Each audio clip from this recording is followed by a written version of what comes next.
So I think we are all going to do a little bit of reading, and Vivian is going to read first. Okay, all right. This is about New York, right? We're all passionate about New York here, New York City. And many years ago, I put together a piece called "On the Street." Nobody watches. I forgot. Nobody watches. Everyone performs. So this is. Here are 2 bits from that piece. Oh, I need light. Okay. One afternoon in summer, I stood at my kitchen sink struggling to make a faulty spray attachment adhere to the inside of the faucet. Finally, I called in the super of my building. He shook his head. The washer inside the spray was too small for the faucet. Maybe the threads had worn down. I should go to the hardware store and find a washer big enough to remedy the situation.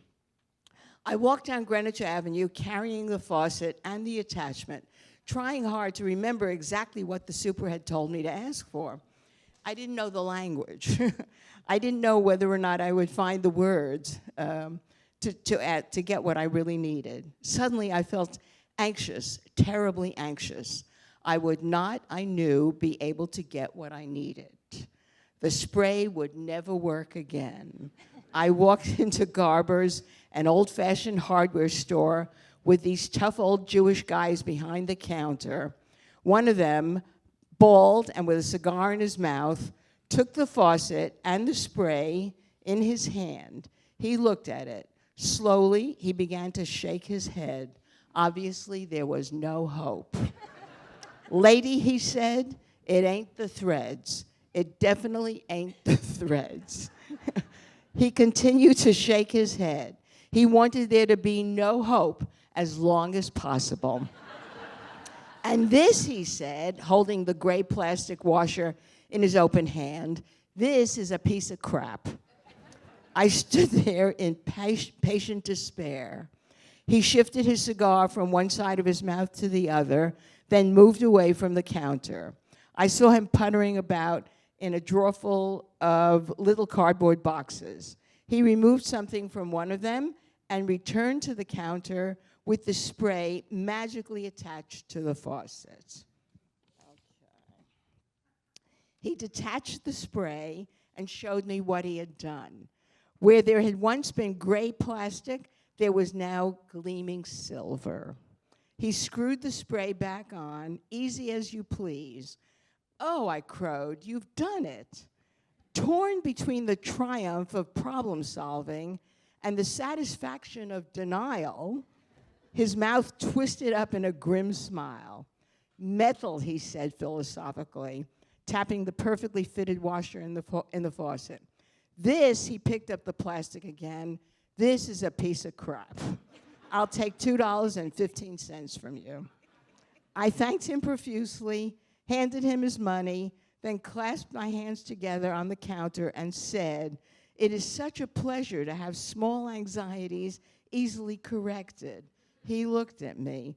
"Now," I said, spreading my arms wide, palms up, as though about to introduce a vaudeville act, you've freed me up for large anxieties." He continued to look at me. Then he shifted his cigar again and spoke. "Lady, what you just said, that's a true thing." I walked out of the shop happy.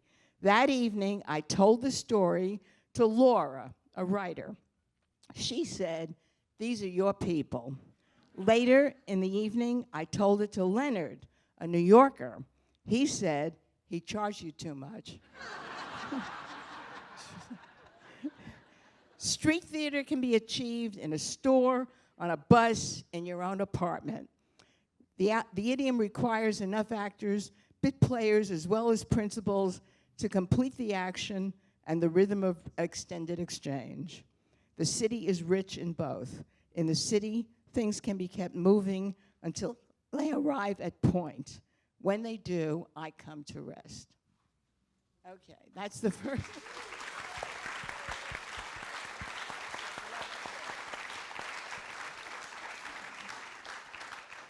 I do have to say, I loved that episode for years. It warmed my heart every time I thought of what had happened. Lady, what you just said, that's a true thing. Those guys were there for years and years. All right, this is a little dreamy. There are mornings I awake, and somehow I have more of myself. I swing my legs over the side of the bed, draw up the blind, and from my 16th floor window, feel the city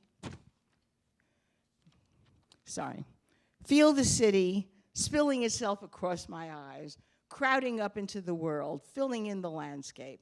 Behind it, there in the distance where it belongs, is the Hudson River. And if I want it, the sky.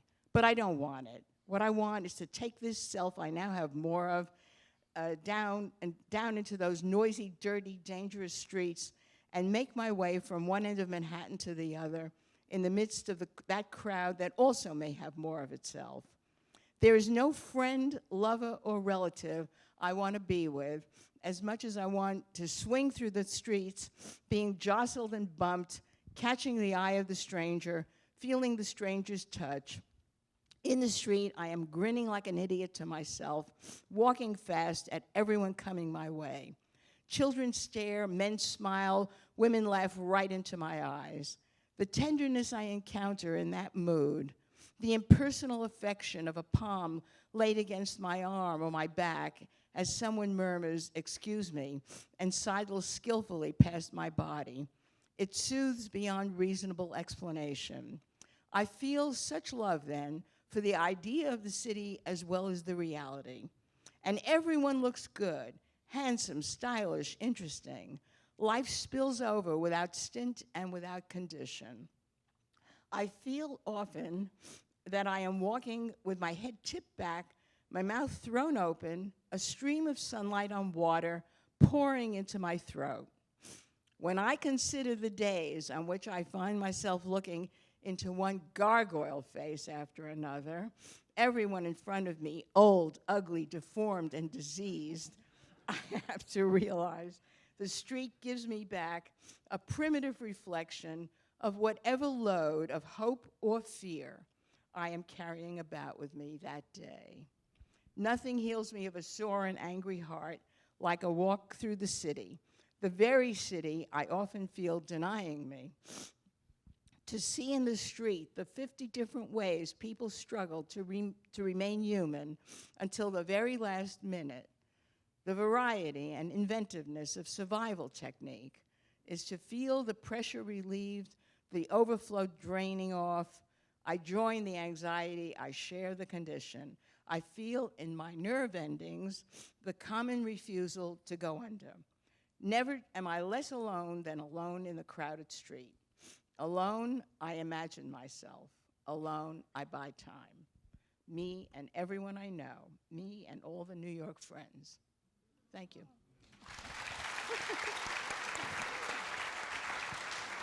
Take it.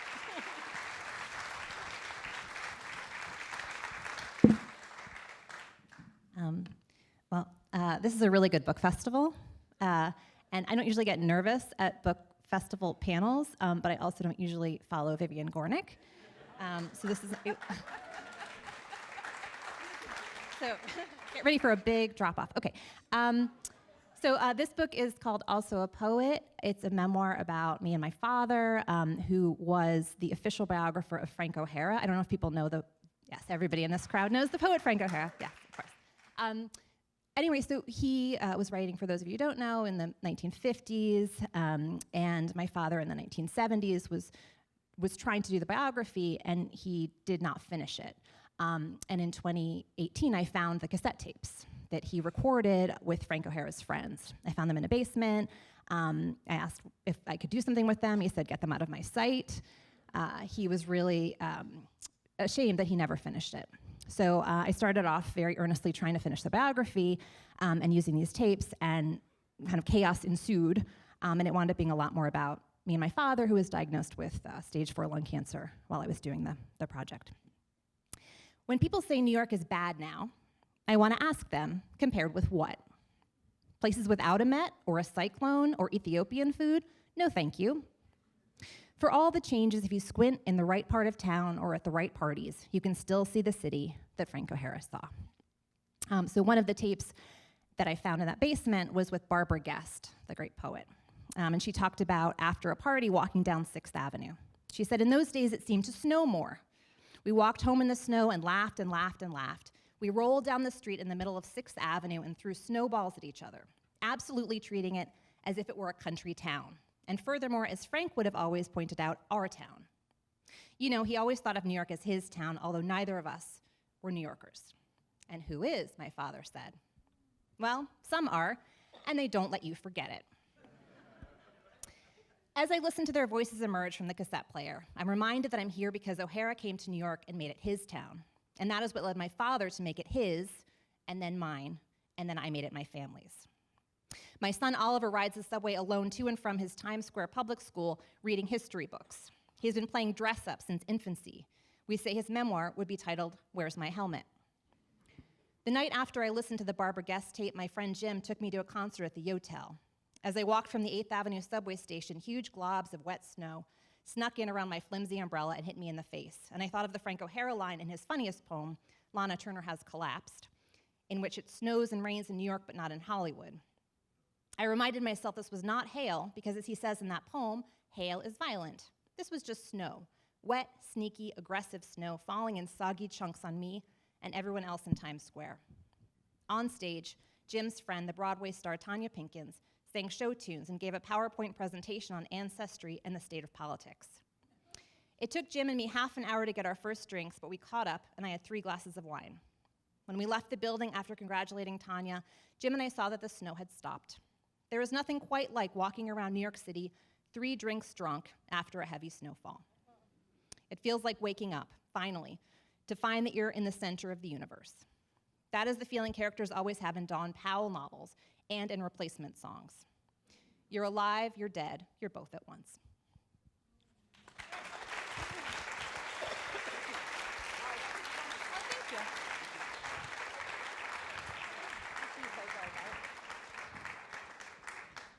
Thank you. I'm going to read a little bit from the introduction. My book is an oral history of the Village Voice, and I interviewed over 200 people. So this is going to be a little odd because I'm going to be playing different characters. Some of them you may know. Just know that they're all writers and editors for the most part, and performers. So, Michael Tomasky. There were always people like me sitting hundreds of miles away in a small town in West Virginia who identified with the Village Voice and said, wow, what a cool paper this is. And wouldn't it be amazing someday to be part of it? If you came to New York as a young journalist and you just wanted a job, well, you could get a job at a TV station or the Daily News or something. But most of the people who worked at the Village Voice really wanted to work at the Voice. I can't think of anybody who was there just because it was a paycheck. Dan Wolfe. The Village Voice was originally conceived as a living, breathing attempt to demolish the notion that one needs to be a professional to accomplish something in a field as purportedly technical as journalism. It was a philosophical position. I can't think of anybody who was there just because, we wanted to jam the gears of creeping automism. Richard Goldstein. Our philosophy was you do not hire an expert. You hire somebody who is living through the phenomenon worth covering. When Midnight Movies came along, I hired Jim Hoberman, not because he was already a critic, but because he was an underground filmmaker. A lot of the people I hired were effectively amateurs as writers, but had amazingly interesting sensibilities and were totally attuned to the subjects they wrote about. The person who covered hippies was Don McNeil. He was a homeless guy. He had a bed on the top floor of the office. He knew the scene. He lived what he wrote about. That's the real ethos of the Village Voice, and that's why there was conflict. You were actually living what your byline was about. Andy Warhol. The Village Voice was a community newspaper then, with a distinct community to cover. a certain number of square blocks in Greenwich Village, plus the entire liberal thinking world, from flower boxes on MacDougall Street to pornography in Denmark. The combination of extremely local news with international news worked well for The Voice, because the village intellectuals were as interested in what was happening in the world as in what was going on around a corner. And all the liberals from all over the world were interested in the village as if it was their second home. Robert Newman. The Voice is a microcosm of the cosmic history of New York. Laurie Stone. Jack Newfield would do this column every year called The 10 Worst Landlords. It was great, real investigative work.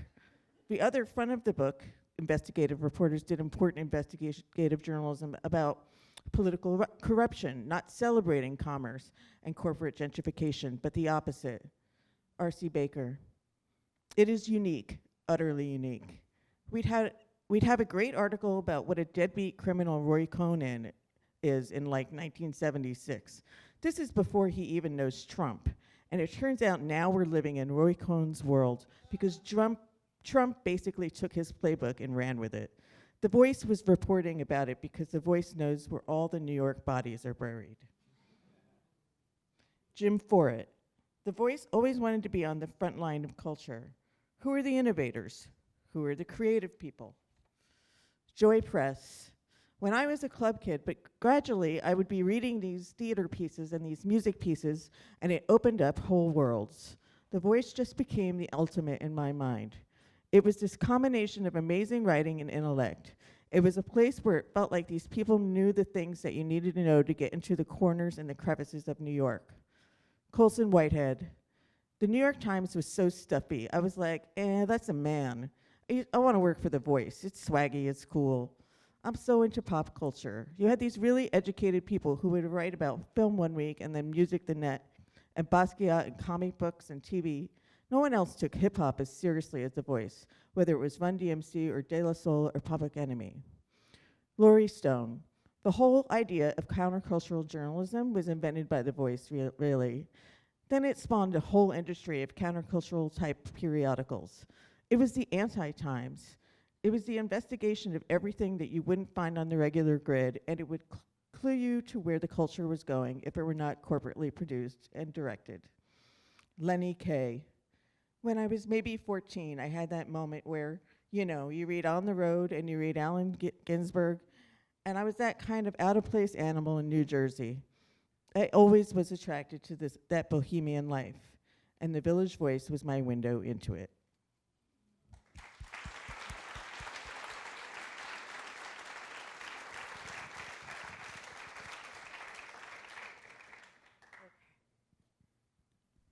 So the theater, this whole festival is another Eden. And so when most people think about Eden, they think of a beautiful garden or something. But as two lifelong New Yorkers, I imagine your idea of Eden is somewhat different. What is your idea of a magical New York, and what kind of person finds New York magical or as another utopia? And why are some people disgusted by it and other people drawn to it? Okay, so I wrote a book called St. Mark's is Dead, which is a history of just the 3 blocks of the East Village that make up St. Mark's Place.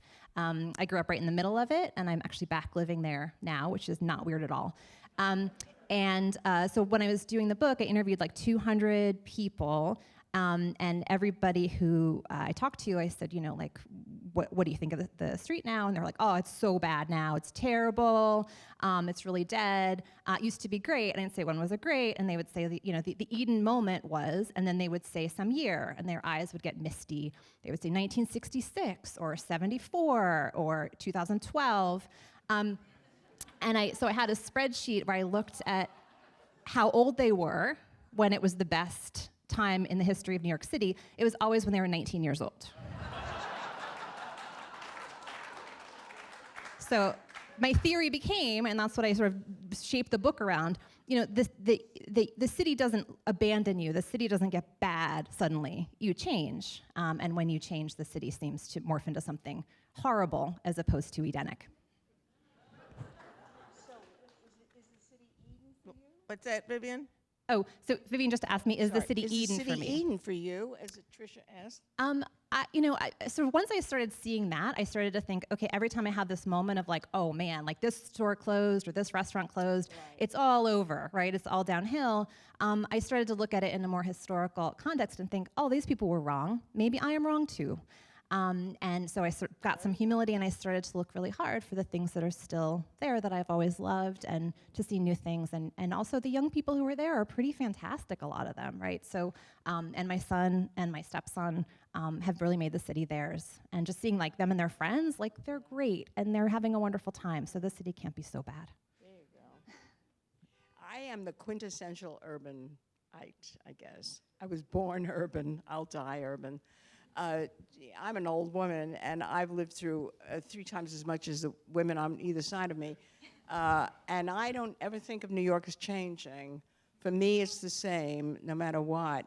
I have a collection called Approaching Eye Level, and that comes from a sentence I wrote about the city, about living. And New York is one of the oddest cities in the world in those terms. Almost every great city is seen in terms of its architecture, how it, all the great cities of Europe, and you hear this, I've heard it all my whole life. New York, nobody talks about the architecture. It's the crowd. It's the crowd. It's moving through those streets. And to me, they stay the same no matter what. As long as I'm on my feet and I'm moving through the crowd, and I arrive at a corner and something happens, and I can turn to the person next to me and say, "Can you believe that?" And he or she says the appropriate thing back, and I go home with a little anecdote. I'm home free. So that's it. That's funny, because that's almost exactly what I was going to ask, was how is, New York is a character in both of your books and also in mine, but how is New York different than other really big metropolises like London or Paris, or, why does it not have this experience that you're talking about? Of what? The architecture? Those moments with the people on the street. Like, I don't feel like I have that same experience on the street of London or Paris, or not. Oh, is that right? Yeah, I don't think so. Oh, but a Parisian would, I presume, or we're strangers. I mean, you're a stranger there, right? Right. Yeah. Do you know the language? Well, not Paris, but Well, in London, obviously. Yeah. Believe me, it happens. I mean, for them. No, I mean, you got to know the language. You got to know the language. I once read a book written by a Dutch writer. It was about Amsterdam, and it was in translation. Of course, it had been written in Dutch, and I recognized this guy's experience. I mean, he was. If I was reading it in Dutch, I would probably be delighted by the anecdotal quality. And there clearly was a slang, Right. A city slang that he was employing. He didn't even know, but I didn't know what it was in particular, but I could feel it, that it was a slangy way to approach the language, and it must have been a tremendous delight for anybody who was born and raised in Amsterdam. Right. It's every great city in the world has its own vocabulary, its own language.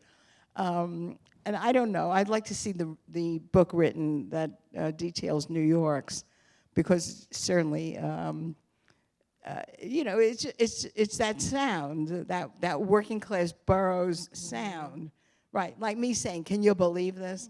And people do this. It'll never die. It'll never die, no matter. And we've watched our ethnicities replaced 50 times already. The neighborhood that I grew up in, the Bronx. We've been replaced, and we had a short tenure, Jewish working class immigrant children, and it's been. But I go down back there sometimes, and I walk those streets, and I listen to people, and I hear myself young, and it never dies. It's a living city. So that's how it feels to me. I agree with you. One thing that I saw again and again in looking at the history was people hearing about things that were happening in New York, like crazy things that were happening, and maybe like through the Village Voice or other medium earlier, and then coming to New York to like find it and live it, and then it was already gone, right? Yeah. And so then they had to make their own thing. So I just saw that again and again, where these young people would arrive, you know, fresh off the Greyhound bus, and then they would get to a city that had already kind of slipped away. So like they would show up for the Andy Warhol's like Mod Dom, and then it was already closed. So then they started Club 57, right? Like, and then it's a whole different scene, but still sort of in the spirit. So there's this almost like chain going all the way back to at least the 1920s, at least in the East Village, of this counterculture that just keeps reinventing itself as other things vanish. Yeah. I was going to say, you know, your father had his idea of New York based on Frank O'Hara. When he came to New York, it was the same, but very different, you know, a different group of people. And then there's people like me who probably look at your father's era and thought, that's what I want. And then I got there and that was not it. Yeah, but it was something else. So what do you think the kids of today are thinking they're going to come find in New York now? Like, what are they finding? Well, it's interesting because I think one thing that happens is the neighborhoods change so much, right? So I think maybe they're showing up in the East Village thinking it's going to be like Club 57 land or Pyramid Club or whatever, and then they're like, oh, it's definitely not here anymore. And then they wind up just taking the L train a few stops out into Bushwick and then creating a version of the Pyramid Club, which exists now in like Bushwick. So I think it's more about finding a place to make the things happen, or a version of the things that they had dreamed about before. You know, they are pointing up a New York I know nothing about, never did. I mean, in other words, when Frank O'Hara was young and he was walking around New York already longing for a New York that was already 25 years dead or something, it was still never my New York. My New York is, you know, is what I just described, you know, that kind of tough working class borough-ridden New York, which that goes on forever. That's its own history, and that really never dies, no matter what the color of the person is who's occupying that skin or what's going on in the tenements all over the city. But theirs is another cultural New York that's much more, I don't know how to describe it, much more sophisticated. It's that other New York, which your father was privy to, and I never would have been at any point, for a million reasons. But yours is the one that has a real changing history, literary and music, and all kinds of things. I wonder if you also experience, though, this sense that people have sometimes this nostalgia for things they didn't experience themselves. So one thing that I encounter a lot is, you know, when New York was really great, it was in the 1970s and 80s. And then, of course, you're like, when did you move here? And then you're like, you know, 2017. Yeah. No, you're right. And so friends who, you know, also grew up in the East Village recall actually a very dangerous place, right? Like it was not safe to be a little kid in the East Village. I mean, you know, I don't regret growing up there, but also I do sometimes get a bristle when people are like, it was awesome. I'm like, you try being 7. Right. You're so right about that, exactly. I mean, I remember the first time I heard that from a young person. He said to me, oh, New York isn't what it used to be. Hold your mic up closer. Oh, sorry. A young person, first time I remember hearing that, a young person says to me, oh, New York just isn't what it used to be. And I looked at him, and I said, when was that exactly? And he said, 1980. Vivi, one of the things that I loved, you wrote in Odd Woman in the City, that, which I found really surprising, but also relatable. You said, I've always lived in New York, but a good part of my life, I longed for the city the way someone in a small town would, yearning to arrive at the capital. Growing up in the Bronx was like growing up in a village. The only difference between me and someone like me from Kansas was that in Kansas, one makes the immigrant's lonely leap once and forever, where I made many small trips into the city. I grew up in Las Vegas, and I kind of felt that I didn't live in a big city at all. I felt like it was a very provincial small town, even though it was like 1 million people. So I kind of relate to that.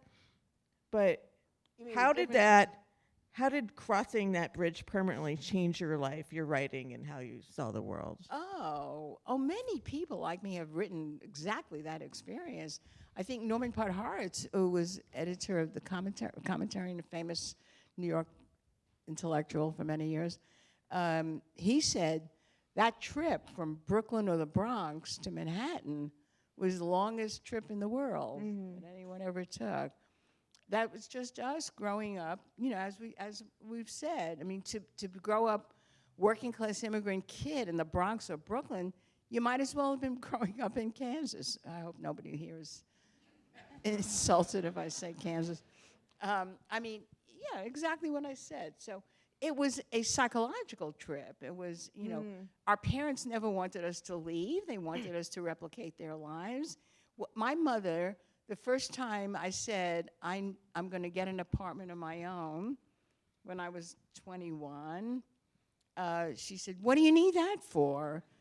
You have a very nice room here. What do you need?" Yeah, I mean, she meant it, you know. Of course she meant it, right? So I just said, I'm just going downtown. She says, "The air is fresh in the Bronx. It's not fresh in Manhattan." Yeah.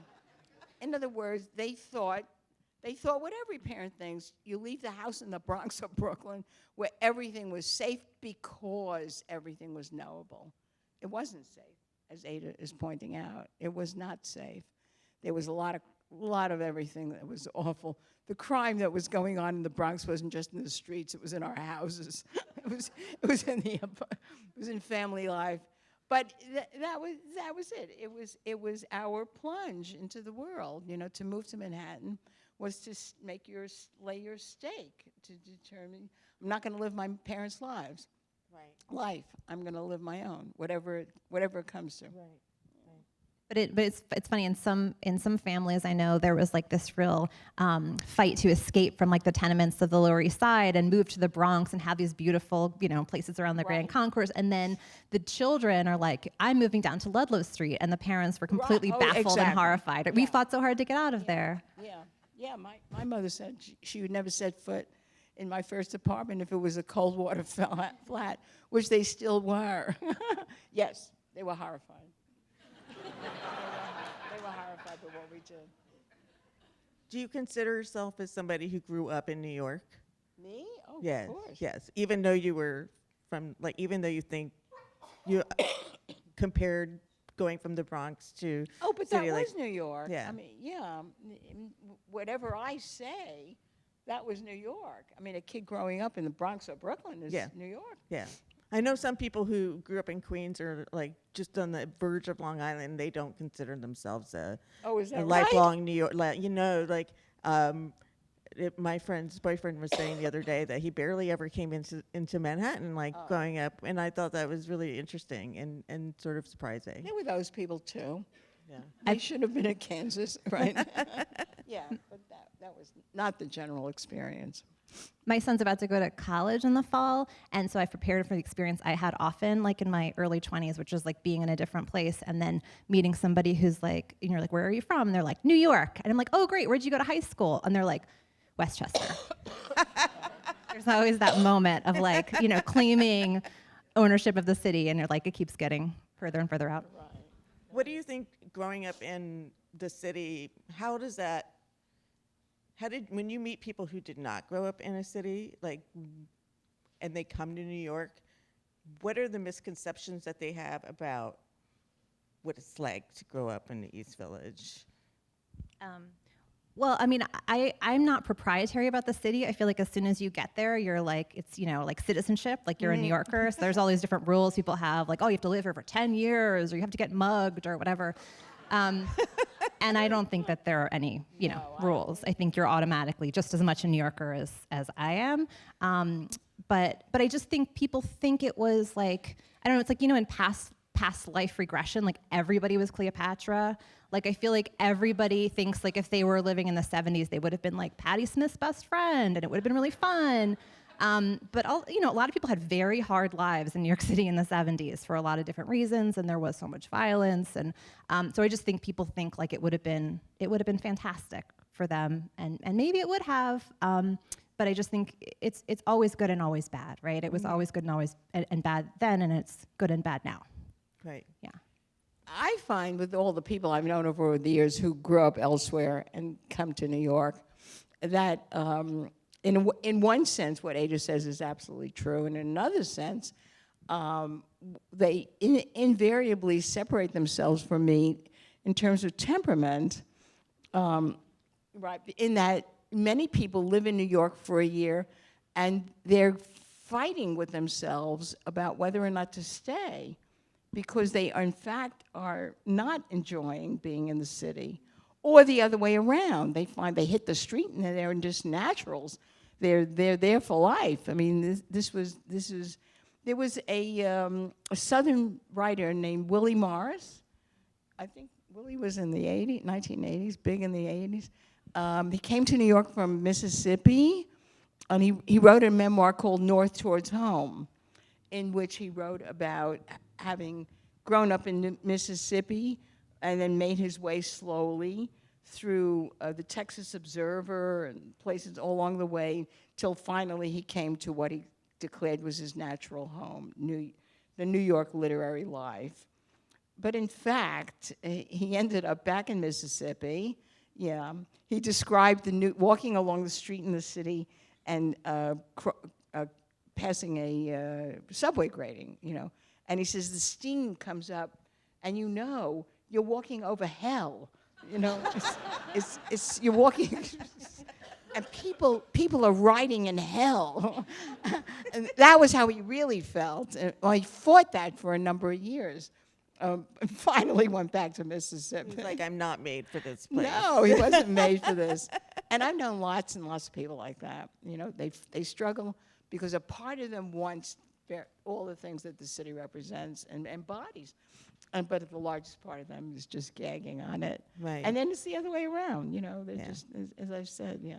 I mean, one of the things that I've been talking to with my friends is about, how expensive New York is now. Like, when I arrived in 97, 99, it was already, to me, like, beyond expensive. And yet I was still able to somehow scrape through. But now it's like the apartments are like $3,000. Like, I mean... But they come anyway. How are they doing this? Well, you got to talk to one. And how does that amount of money change who is able to come here, and are they just going to stay for a year or two? Yeah. That would be an interesting book. Don't you think some investigative reporter should do that kind of a book? That would really be interesting to see how young people manage, but they do. I mean, Their mommy and daddy? I don't know. Like, how are they doing it, They live 5 in an apartment. Yeah, I know a young woman. She's 22, 3 years old.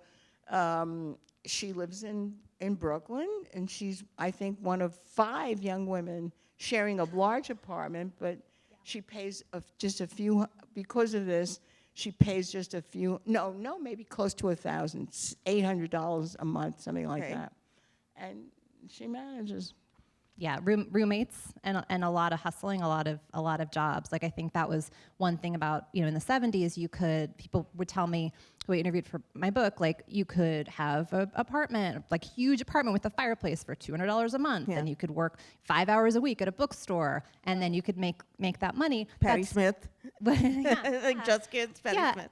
And that did allow for a level of creativity and socializing and all these other things that created all this wonderful. And it's true still. Art. But yeah. This girl was working in a bookstore and 3 other things she was doing. Now, and she just got a job as an intern somewhere. They're tough. I mean, the kids who make it today in the city, I mean, they work really, really hard, and they do put up with having a ton of roommates. And it's amazing. And also, they're further out. Yeah. They're not usually in Manhattan. They're usually out in Brooklyn or Queens. But I was going to ask, like, how does all that money change New York? I mean, does it make it more boring? Does it make it more like any other place? Like, what's, terrible.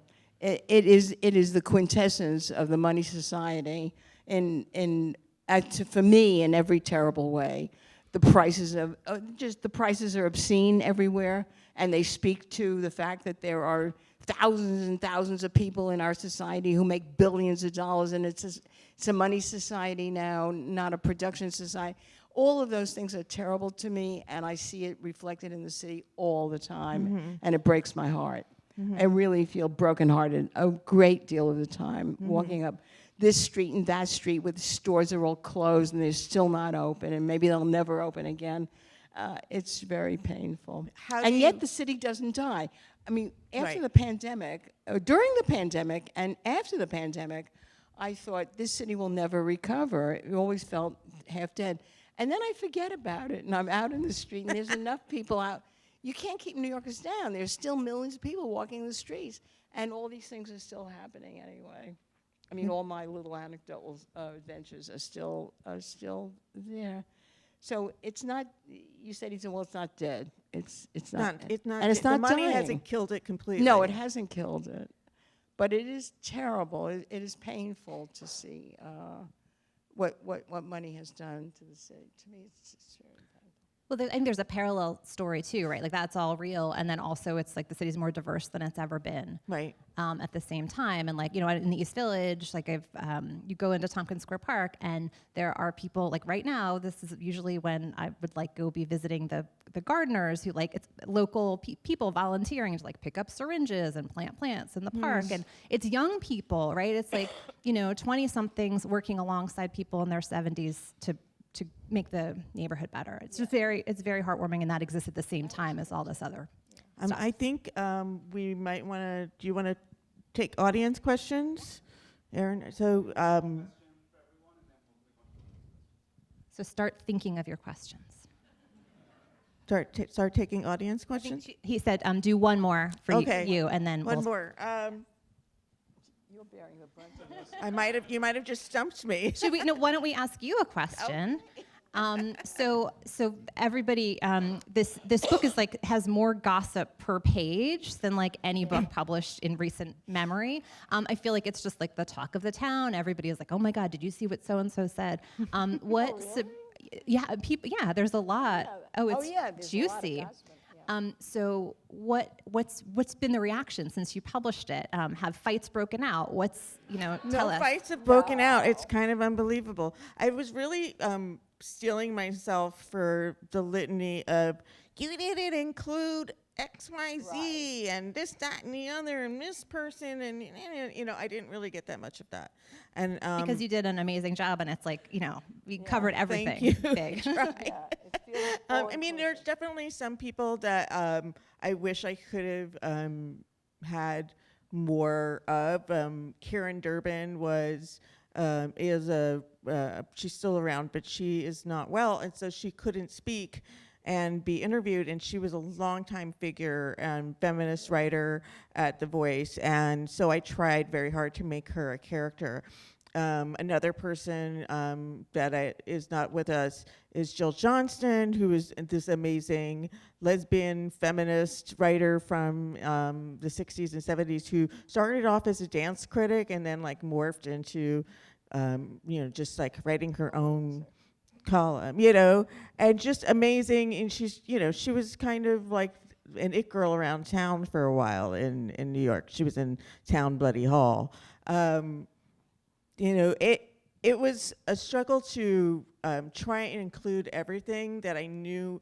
Like I knew you had to have Nat Hentoff, you had to have Norman Mailer mentioned, you had to have certain beats, you had to hit certain beats, but I wanted to make sure that there were people that were lesser known or just don't get reflexively mentioned whenever The Voice is mentioned, because it's always like the same 5 white guys that they mention, like boom, boom, boom, Nat Hentoff, Jack Newfield, Wayne Barrett, et cetera, all great people and all great reporters, but they never mention Greg Tate. They don't always mention Vivian. They don't always, they don't always mention Susan Brown Miller, who's an amazing feminist writer. They don't always mention Nelson George or Michael Musto even. It's kind of bizarre. Like Michael Musto is probably the biggest living voice writer in a way, like the most popular person. He's still on Facebook and whatnot. But yeah.